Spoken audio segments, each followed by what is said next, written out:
Hi there, my name is Morgan Risden, and I'm a nationally certified Alexander Technique teacher and founder of Center Studio, where I help people feel more comfortable more often.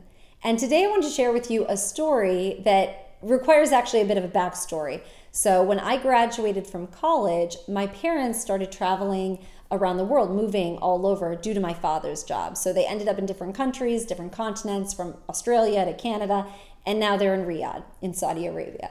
So you can imagine this makes talking and communicating sometimes a bit difficult because we're in different time zones and who knows if it's day or night or what day it is. And so my folks who get my newsletter called me up the other day, and my dad's on the phone and he says, "Oh, so Morgan, we watched all your videos today." It's really early in the morning here, Eastern time.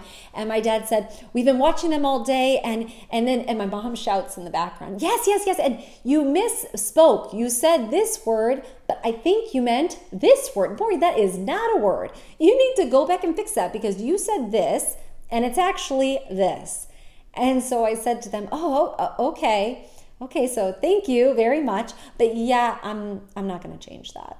And it got me thinking about why I'm doing these videos and what it means for me to do these videos, right? So I am trying to change the way that my private practice looks because I want to help more people. I want to serve more people. And the vehicle to do that has been video for me. So the platform I'm using is to put my stuff out there and educate people via video. Now, have I ever done this before? No, I don't know how to do this. So I have accepted and in some ways embraced the fact that I am going to fail, and probably a lot along the way, to get better and to improve. And I've accepted that as a part of the journey in order for me to get to where I want to go, in order for me to change. And a lot of us don't really like failure, right? It's not a word that many of us are fond of or that we look forward to failing, right? And in most cases, it is essential for us to fail in order to succeed and change. And so how does that relate to you all when it comes to, say, like a bad back or a stiff neck, or maybe you have a hip problem that just doesn't seem to go away? And maybe, like many of my students, you've tried lots of physical therapy, you've done massage therapy, you've had a chiropractor work on you, maybe you've even gotten injection shots, right? Or tried some oils. It feels like, it's just never going to change and I just have to accept it. No, my friends, this especially is when you have to continue to persevere. This is when you say, "Oh, I know what doesn't work. I have tried all these things and they do not help." Because honestly, the only person who's ever going to help you is going to be you. But in order to do that, you have to accept that you are going to fail a lot in order to change, right? If change was easy, we would all do it. Everyone who was like, "Oh, I need to do this," or "I need to get rid of that," or change my diet or exercise more, we would just do it because it's good for me and it's that simple. It's not simple. It means failing sometimes. And saying, "Oh, I thought I was going to go to the gym, but now I'm sick and I failed," and not giving up. Not saying, "Oh, well, I've totally done it all, so I'm just going to go eat a bag of cookies." Although that's okay too sometimes, right? It's just saying to yourself over and over again, "I'm going to fail," and that's a part of the process, right? That's a part of how I'm going to get from A to B to change.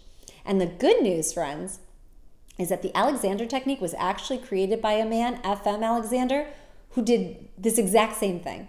He accepted failure a lot. He didn't wake up one day and figure this all out. He said to himself, "Oh, I have a problem that I would like to change, and no one is able to do it." In his case, he had vocal issues. He kept losing his voice, and doctors would tell him, "Oh, go on vocal rest," right? But that only gave him temporary relief, and he wanted something that was long-term. He said, "I can't intermittently perform."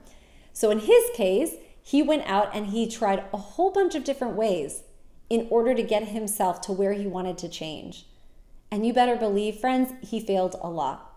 And the only way that you're going to find more comfort more often in yourself is if you accept that failure is a part of that process. And don't be so scared about it. Come along for the ride with me. I'm failing all the time.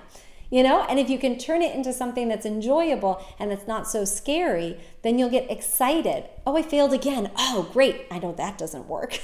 I know I'm not going to do that anymore because that's not helping me." So give it a try. try and find ways in your life that you can say, you know, I'm going to accept that it's not going to be perfect. It's not going to be exactly how I want it. But you know what? It's getting me towards my change that I want, towards whatever my end goal is, right? And to my parents, who I love and adore more than anything, thank you for the constructive criticism. And I hope for more, because I plan on failing a lot more. And for those of you watching these videos, I appreciate your interest and accepting me, flaws and all, throughout it all. So until next time, thanks. Ciao.